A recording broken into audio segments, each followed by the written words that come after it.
Hello everyone, welcome back to Cherish the Life. Today I'll be showing you the walking water experiment.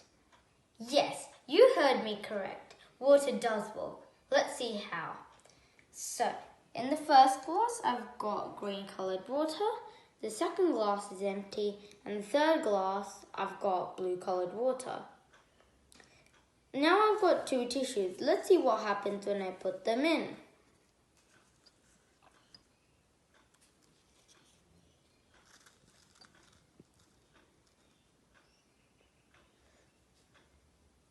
See how the water is coming from the water glass all the way through the tissue into the empty glass.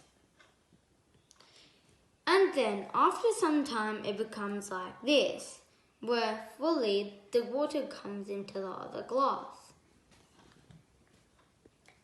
Just like this in real life, all of us have a dream goal that we want to achieve. Like the water had a dream goal of going into the empty glass.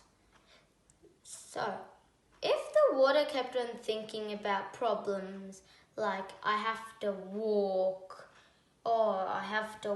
it's so long, and then I have to walk uphill, and then the gravity will start to pull me down, and it's such a long journey.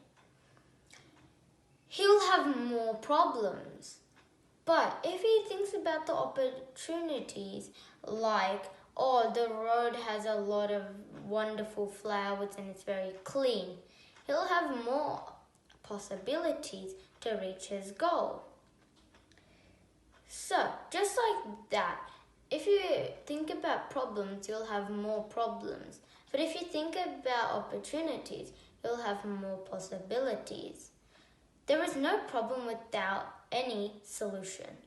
Thank you for watching and see you next time with another experiment.